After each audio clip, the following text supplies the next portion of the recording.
They call this story a revenge plot, a corporate takedown, but they're wrong. This is a story about a failsafe, not the one I built into the code, but the one I had to build into myself. This is the story of how I went from being Aquavita's innovations, most disposable asset, to the one person holding the master key to their billion-dollar kingdom. They thought my vision was impractical, my caution a barrier to their profits. They thought I was outdated software. They were about to learn that the oldest code is often the strongest, and this particular program had a feature they never saw coming, a Guardian protocol. My name is Emily Douglas, and this is how I took back my life's work. It all began 5 days before the world started to burn for them. The moment Arthur Vance fired me, standing on that stage in front of the entire company, he didn't just end my career. He initiated a sequence of events he couldn't possibly comprehend. He thought he was cutting dead weight. In reality, he was severing the carotid artery of his own company. As he said the words, "Thank you for your service, Emily," I felt a strange calm wash over me. I wasn't devastated. I was activated. Because in my pocket, my phone vibrated with a coded message from the World Health Initiative. System alert in Sector 7. Guardian protocol authentication required. Awaiting your command. Arthur Vance had no idea he just handed me the only weapon that mattered: control. The Monday it all fell apart started like any other day for the past 10 years. The sterile, vaguely citrus scent of the Aquavita's lobby, the quiet hum of the servers from the floor below, the familiar nod from the security guard, Mike, who had seen me come in at sunrise and leave after sunset more times than I could count. My lab on the 4th floor was my sanctuary. It was the heart of the Oasis protocol. It wasn't just a project. It was my soul made manifest in shimmering bioreactors and complex genetic sequences. The protocol was a self-sustaining water purification system, using genetically engineered microorganisms to turn the most contaminated water sources into something pure and life-giving. It was designed for the forgotten places of the world, for disaster zones and drought-stricken villages. It was meant to be a symbol of hope. For Aquavitas, it was a cash cow. They had just signed a $500 million exclusive contract with the WHI to deploy Oasis units globally. A triumph, they called it, a new era of profitability. I called it a terrifying responsibility. Only I, and maybe my lead engineer Ben Carter, truly understood the delicate biological architecture that made it work. It was a living system, and like all living things, it could be fragile. It needed a guardian.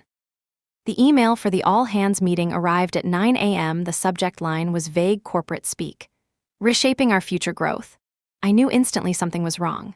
Arthur Vance, our CEO of 6 months, didn't do vague. He did surgically precise and usually bloody corporate restructuring. He was a Silicon Valley import, a man with a portfolio where his heart should be, who spoke in buzzwords and saw science not as a tool for discovery, but as an asset to be leveraged. He saw my meticulous safety protocols, my insistence on long-term viability studies as bottlenecks. I found a seat in the back of the auditorium, my usual spot. It gave me a clear view of the exits and the faces of my team. Ben sat a few rows ahead, his broad shoulders already tense.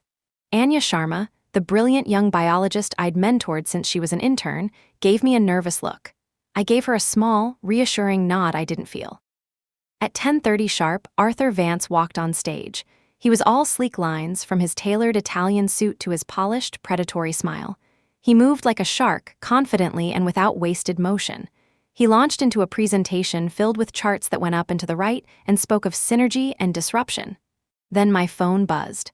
It was an email from Dr. Isabella Rossi, the WHI's executive director. The subject, urgent. Emily, we need to roll out the emergency biosafety update for the South Sudan units. The new cholera strain is spreading. Please confirm the deployment plan for tomorrow. A cold dread washed over me. That update was critical. It was complex, and only I had the clearance keys to implement it without risking a system-wide cascade failure. On stage, Arthur was reaching his crescendo. To achieve a lean and agile future, we must shed the legacy systems and outdated mindsets that hold us back. He paused for dramatic effect, his eyes scanning the crowd. Then they locked on me. Emily Douglas, would you please stand up? The air in the room went still. 100 pairs of eyes turned to me. I stood slowly, my heart a steady, cold drum in my chest. This was it. Arthur's smile was gone, replaced by a look of clinical detachment. Emily represents the old way of thinking, he announced, his voice echoing slightly in the silent room. Cautious, slow, in a word, a bottleneck. Her meticulousness, while perhaps once valuable, is now a luxury this company cannot afford if we want to compete on a global scale. I could see Ben clenching his fists. Anya looked like she was going to be sick. They knew my cautiousness was the only thing that kept the Oasis protocol from turning into a biological weapon. It was the firewall between clean water and a catastrophic outbreak. Therefore, Arthur continued, his voice devoid of any emotion, effective immediately, your position at Aquavitas has been terminated. Security will escort you from the premises. It was a public execution. A power play designed to terrify anyone else who might dare to prioritize safety over speed. But as I looked at him, standing there in his $1,000 suit, I felt no fear. Only a profound, chilling clarity. He hadn't just fired a scientist. He had declared war on his own creation. I didn't wait for security. I looked at Arthur, then let my gaze sweep across my team, the people I had built this dream with. I spoke, my voice clear and steady, cutting through the stunned silence. I hope all of you understand the responsibility you now carry. Then I turned and walked toward the exit. I paused beside Ben and Anya, whispering so only they could hear. Don't do anything foolish. Document everything. They both nodded, their eyes wide with a mixture of fear and dawning understanding. They knew this wasn't an ending. It was the beginning of something else. Leaving the building felt surreal. The world outside the glass doors of Aquavitas looked exactly the same, but I was fundamentally different. I wasn't an employee anymore. I was a free agent. My first stop wasn't home. It was my bank, where I accessed a safe deposit box. Inside were two things: a rugged, encrypted hard drive containing all of my personal research notes and system architecture schematics, the true blueprints of Oasis, and a small, cryo-sealed vial. Inside the vial, dormant and safe, was the mother culture. The original, unadulterated strain of the microorganisms that were the heart of the entire protocol. There were no other copies. Aquavitas had the branches, but I held the root. Back in my car, I sent a single, strategically worded email from my personal account.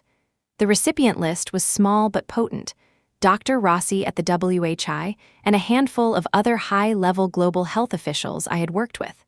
The message was simple. For your information, as of 11:15 Pacific Time, I am no longer employed by Aquavitas Innovations. For all inquiries regarding the operational integrity of the Oasis protocol, please direct your communications to their executive leadership. I hit send. The first chess piece was on the board. My phone rang less than 10 minutes later. It was Arthur. His voice, once so smooth and confident, now had a raw, angry edge. Douglas, what the hell did you do? I'm not sure what you mean, Arthur, I said, my voice even. Don't play games with me. The WHI is blowing up my phone. I need the master biocodes. Now. All company property and standard operational documents are available on the corporate servers, as per my departure agreement, I replied, reciting the line I had practiced in my head. Any access beyond that, anything involving core system architecture, requires adherence to the Guardian Protocol. I'm sure you read that section of the WHI contract. It's Article 7, subsection B. There was a moment of dead silence on the line. I could almost hear the gears grinding in his head as he realized his fatal oversight. He had skimmed the contract, focusing on the dollar signs, ignoring the clauses I had insisted on embedding years ago to protect the project from corporate malfeasance. The Guardian Protocol. The failsafe. This is not over, he snarled and hung up. I smiled. No, Arthur, I said to the empty car. It's just beginning. The first 24 hours were quiet, a manufactured piece. I knew they were scrambling, tearing through my digital footprint, trying to find a backdoor that didn't exist. They were trying to replicate my work, a decade of nuanced research in a single afternoon. It was like watching a toddler try to solve a quantum physics equation. Futile. The real call came on Tuesday evening. It was Dr. Rossi from the WHI, and her voice was strained with controlled panic. Emily, we have a major problem. The Aquavitas team can't implement the cholera update. The system is rejecting it. It's giving an error code we've never seen: Chief Architect Authentication Failure. I'm sorry to hear that, Isabella, I said, my voice full of a sympathy I didn't feel. I'm sure Arthur Vance has his best people on it. His best people are useless, she snapped. The system is locking them out. What is this Guardian Protocol? Your name is all over it. It's a biological security measure, Isabella. To prevent unauthorized or unstable modifications to the core genome of the microorganisms. It requires my biometric verification for any root-level changes. It's a feature, not a bug. A long pause. I knew she was connecting the dots. So without you, the system is designed to maintain its current state safely, but it will not accept any new instructions that could alter its fundamental nature. It's in a protective lockdown. My God, Emily, there are lives at stake. I know, I said softly, and I made sure to design a system that couldn't be compromised by a hostile actor or by corporate negligence. Before she could respond, another call came through. It was Ben. I switched over. His voice was a frantic whisper. Emily, you have to help us. It's a nightmare. The system in Sector 7, the one in the refugee camp, it's going into stasis mode. It's shutting down the microbial cultures. It's like it knows you're gone and it's protecting itself. I closed my eyes, picturing the failsafe I had built 3 years ago. If the system detected a prolonged absence of my biometric signature, combined with unauthorized attempts to access the core, it would assume I was incapacitated or compromised. Its directive was clear: hibernate to prevent misuse. It would systematically render the cultures dormant, ensuring no contaminated water could be produced. Safe, stable, and completely, utterly useless. Ben, I said, my voice calm and firm. This is no longer my responsibility. You are the lead engineer. I suggest you talk to your CEO. He's the one who caused this. He's talking about trying to force a system reboot, a hard override. A chill went down my spine. A hard override was the one thing the protocol was designed to interpret as a catastrophic hostile attack. Ben, listen to me very carefully, I said, my voice low and urgent. If he tries a hard override, the system will execute its final command. It will release a neutralizing agent into every single Oasis unit on the planet simultaneously. It will render the entire global network inert. It will turn $500 million of technology into junk. Do you understand me? The silence on the other end was absolute. He understood. Arthur Vance, in his blind arrogance, was about to destroy his own company, and the world would be watching. Good luck, Ben, I said, and ended the call. I sat there in the quiet of my apartment, the city lights twinkling outside my window. I wasn't a victim anymore. I wasn't an ex-employee. I was the guardian. And the protocol was doing exactly what I had designed it to do. It was waiting for my command. The call from the World Health Initiative came at dawn on Wednesday. It was Isabella Rossi this time, but a man with a clipped, formal voice who introduced himself as Mr. Davies, her chief of staff. He didn't ask, he informed. A car would be arriving for me at 10 a.m. My presence was requested for a strategic briefing at their regional command center. It was a sterile, official summons that nonetheless carried the weight of a royal command. The crisis was no longer just a corporate headache for Arthur Vance. It was a matter of international security. My plan was moving to its second phase. I spent the next few hours preparing. Not just mentally, but physically. This wasn't a job interview, it was a battle for the narrative. I chose my clothes like a general choosing armor, a simple, dark gray dress, impeccably tailored, projecting authority without aggression. My hair was pulled back in a severe, practical knot. My face was bare except for a trace of makeup, enough to show I was composed, not defeated. When the black, government-plated sedan pulled up to my building, I was ready. I carried a single, slim leather portfolio. Inside was a bound document I had prepared 3 years ago, its title printed in stark, simple letters: The Oasis Protocol, Continuity of Operations and Guardian Protocol Implementation. The WHI Command Center was an anonymous glass and steel building downtown, the kind you'd pass 1,000 times and never notice. Inside, it was a different world. The air was cool and smelled of ozone and quiet efficiency. I was escorted through 3 security checkpoints, my identity verified with a quiet intensity that made Aquavita's corporate security look like mall cops. Finally, I was shown into a conference room. The room was dominated by a massive mahogany table. Seated around it were Dr. Isabella Rossi and a half-dozen other people whose severe expressions and expensive, understated suits screamed high level.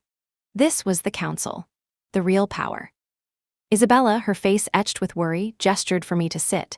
"Thank you for coming, Emily." I inclined my head. "You said it was a strategic briefing." A man with silver hair and military posture spoke first. "Ms. Douglas, we have a situation. Aquavitas has reported a system-wide technical failure they seem incapable of resolving. They are, for all intents and purposes, locked out of their own system." "It's not a failure," I said calmly, opening my portfolio and sliding a copy of my prepared document across the table to him. "It's a feature. If you'll turn to page 14, section 3, you'll find a detailed explanation of the Guardian Protocol." A silence fell over the room, broken only by the rustle of pages turning. I let them read. I had poured years of foresight into that document. I had outlined every possible threat scenario, from cyber terrorism to hostile takeovers. But the scenario I had given the most attention to, the one they were reading about now, was titled Catastrophic Leadership Failure. I had, in clinical, precise terms, predicted a person exactly like Arthur Vance. I explained it to them, my voice even and measured. The Guardian Protocol was designed to protect the Oasis system's biological core from being compromised by ignorance or greed. It recognizes only one chief architect. It monitors for anomalous activity, the sudden termination of key personnel, attempts to alter core safety parameters without proper authorization. When these triggers are met, it assumes a hostile takeover and enters a protective lockdown. To implement any root-level changes, like the critical cholera update, it requires my direct biometric authentication. A fingerprint and a retinal scan, cross-referenced with a rotating cryptographic key I alone possess. Aquavitas has basic administrative access, I continued, enough to monitor the system's health and performance, but they do not have, and were never meant to have, architectural control. That would be like giving the janitor the launch codes. The man with silver hair, General Madsen according to his nameplate, looked up from the document, his eyes narrowed. So you built a system that only you can control. No, General, I corrected him gently. I built a system that cannot be controlled by anyone who doesn't understand it. I built it to be tamper-proof. I built it to protect the millions of people who rely on it from the whims of a boardroom. The contract Aquavitas signed with you explicitly references this protocol. Arthur Vance chose to ignore it. Dr. Rossi leaned forward, her hands clasped on the table. What happens now, Emily? What are our options? This was the moment, the pivot point. There are two paths, I said. Path 1 is the status quo. Without the update, the existing Oasis units will continue to function for a time, but their effectiveness against new biological threats will degrade. I estimate you have 4 to 6 weeks before they become unreliable. Eventually, to prevent the possibility of dispensing contaminated water, they will begin a phased, safe shutdown. I paused, letting the weight of that sink in. Path 2 is the one Mr. Vance is dangerously close to initiating. His team is attempting to brute force their way past the lockdown. If they try a hard override, the system will interpret it as a catastrophic attack. The Guardian Protocol's final directive will execute. It will deploy a synthesized neutralizing agent, a purpose-built phage, that will render the microbial cultures in every Oasis unit on the planet inert. It will do so safely, but irreversibly. The entire network, your $500 million investment, will be permanently bricked. The silence in the room was now thick with tension. I had presented them with an impossible choice, a slow, creeping failure or an immediate total catastrophe. There is, of course, a third option, I said quietly. All eyes snapped back to me. I can cooperate, I said. I can walk into Aquavitas, provide my biometric authentication, and oversee the safe implementation of the cholera update. I can then establish a transition plan to transfer architectural authority to a new, qualified team. A team that I approve and train, but for that to happen, the current hostile leadership must be removed. This isn't revenge, Dr. Rossi, it's a logistical necessity. The system is designed to protect itself from people like Arthur Vance.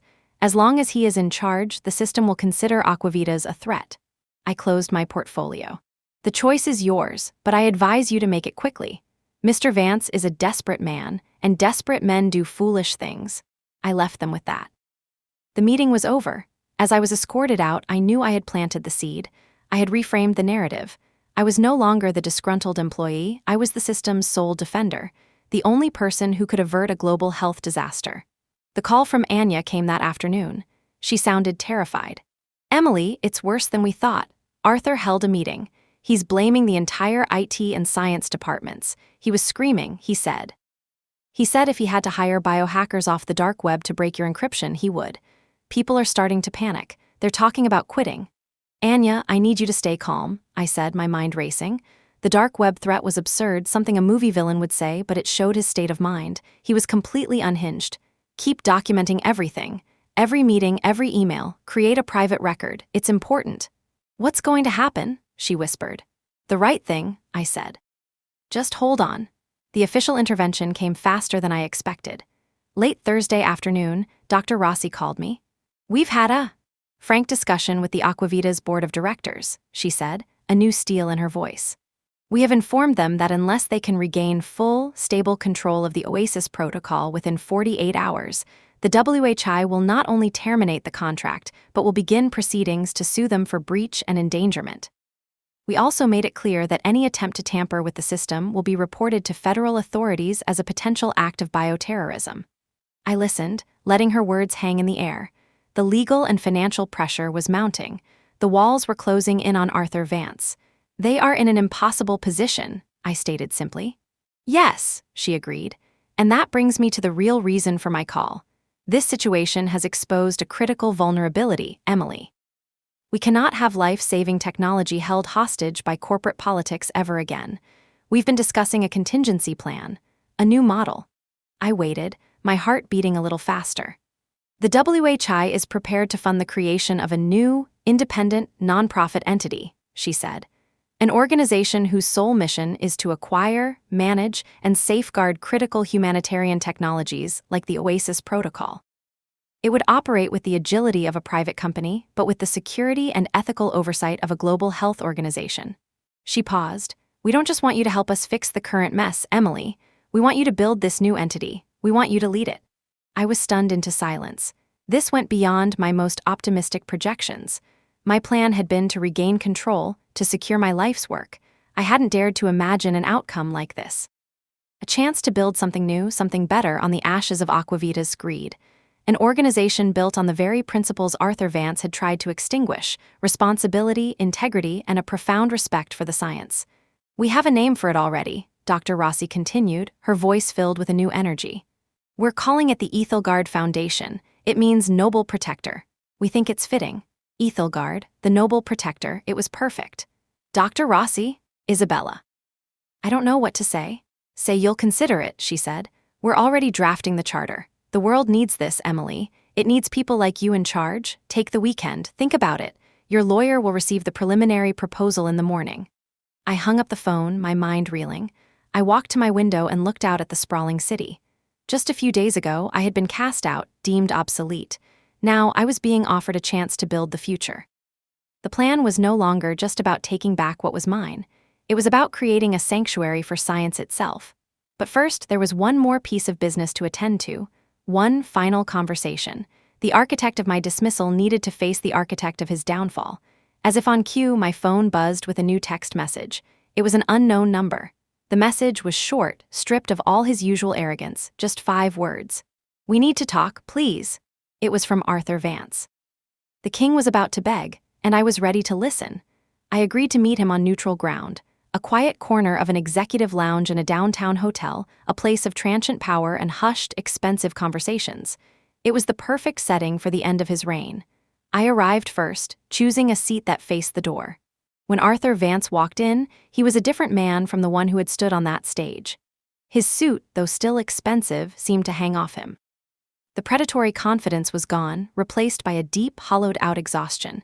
He looked like a man who hadn't slept in days. He looked defeated. He sat down without a word, avoiding my eyes. A waiter appeared, and Arthur ordered a whiskey, his voice barely a whisper. I asked for water. They're going to fire me, he said, staring into the polished surface of the table. The board is convening tomorrow morning. The WHI gave them an ultimatum. It's either me or the contract. It was always going to be the contract, Arthur, I said, my voice not unkind. It's worth $500 million, you're not. He finally looked at me, his eyes pleading. It was a look I never thought I'd see on his face. I made a mistake, a terrible mistake. I didn't understand what you built. No, I said. You didn't understand who I am. You saw a scientist, an obstacle. You didn't see the architect, the guardian. I can fix this, he said, leaning forward, a spark of his old desperation flaring up. I'll give you anything, double your old salary, triple it. A seat on the board. We'll create a new chief science officer position just for you. You'll have complete autonomy. Just help me name your price. I let out a slow breath. He still didn't get it. He was trying to buy his way out of a problem that was never about money. It's too late for that, Arthur. This was never about my salary or my title. This was about the integrity of the work. The Guardian Protocol wasn't built to protect my job. It was built to protect the Oasis from people like you, from a leadership that would put profit margins ahead of human lives. Your actions proved that my caution was not a weakness, but a prophecy. He slumped back in his chair, the last bit of fight draining out of him. The whiskey arrived, and he downed half of it in one gulp. So what now? You just let the company burn? Let the system fail. I would never let the system fail, I said firmly. Unlike you, I take my responsibilities seriously. I am willing to help oversee a safe and orderly transition, but not with you. I slid a single sheet of paper across the table. It was a list of my terms, simple, direct, and non-negotiable. Here is what's going to happen, I said, my voice leaving no room for argument. 1. You will submit your resignation to the board tonight, effective immediately. You will cite personal reasons. 2. You will recommend that the board appoint Ben Carter as the interim chief technical officer. He's the only one besides me who is qualified to manage the transition. 3. Aquavitas will issue a public statement, retracting their accusations against me and affirming their new commitment to the safety protocols I established. They will publicly apologize. He stared at the paper as if it were his own death warrant. This will ruin me. No, Arthur, I said, standing up. You ruined yourself. I just made sure you couldn't take anyone else down with you. Leadership is about protection, not power. It's a lesson you failed to learn. I placed a $20 bill on the table for my water. The board is expecting your call, I said, and walked away without looking back. The next morning, Ben called me. His voice was a mixture of shock and elation. It happened. It all happened exactly like you said. Arthur resigned late last night. The board met in an emergency session this morning. They've appointed me interim CTO. They've agreed to everything, Emily. The public apology is being drafted right now. He paused, and I could hear the emotion in his voice. You did it. You actually did it. No, Ben, I said, a small smile touching my lips for the first time in a week. We did it. Now the real work begins. I'm sending you the initial decryption sequence. Let's get that update rolled out. That Monday, while the tech world was buzzing with the news of the sudden CEO change at Aquavitas, I was in a different lawyer's office. This one was quieter, less about corporate warfare and more about building a future. I signed the charter that officially established the Ethelgard Foundation. My first act as its director was to make a series of phone calls. The first was to Anya Sharma. The second, third, and fourth were to other brilliant, dedicated scientists who had been marginalized or pushed out by Arthur's regime. Not a single one of them hesitated. They chose purpose over politics. They chose to be guardians. 6 months later, I stood on a patch of dry, sun-baked earth in a small village in sub-Saharan Africa. The air was hot and still. In front of me, a brand new Oasis unit, bearing the Ethelgard Foundation logo, hummed softly. A group of children, their faces filled with a joyous curiosity, watched as the final connections were made. Then, with a gentle hiss, the first stream of water flowed from the dispenser. It was clear, cool, and pure. A little girl, no older than 5, tentatively reached out, cupped her hands, and drank. Her eyes widened in wonder. Soon, all the children were laughing and splashing, their joyous sound more beautiful than any standing ovation in a corporate auditorium. Ethelgard was thriving. We were managing not just the Oasis protocol, but 5 other critical humanitarian technologies that had been acquired from companies that lacked the vision to see them through. We were a team of 45, a lean, mission-driven family of the brightest minds I had ever known. Aquavitas survived. Barely. Under Ben's steady leadership, they were slowly rebuilding their reputation. They had lost 2 major contracts, but they held on to the Oasis, now under a strict new partnership agreement with Ethelgard. Ben had implemented a company-wide policy, a guardian clause, making it impossible for key scientific personnel to be terminated without a review by an independent ethics board. He was changing the culture from the inside out. And Arthur Vance? He had vanished from the corporate world. Then, about a month ago, a handwritten letter arrived at my office. It had been forwarded from a small, rural post office. In it, Arthur didn't ask for forgiveness. He just told me he was volunteering for a small charity, building shelters. He said that for the first time in his life, he understood the value of building something that protected people, instead of just building his own wealth. He thanked me for the lesson. A lesson, he wrote, that had cost him everything, but had given him back a part of himself he didn't even know was missing. I folded the letter and put it in my pocket. Looking out at the children playing in the life-giving water, I finally understood. The real victory wasn't watching Arthur fall. It wasn't about taking control or proving them wrong. The true victory, the real healing, was this: building something better from the wreckage of someone else's ambition. They had tried to bury my work, to cast it aside as obsolete. but they had failed to understand a fundamental truth of nature. Sometimes, for something new and beautiful to grow, the old and rotten first has to be cleared away. I was no longer just the guardian of a protocol. I was the architect of a promise. A promise that no matter how powerful the storm, there would always be those who stand ready to protect the oasis.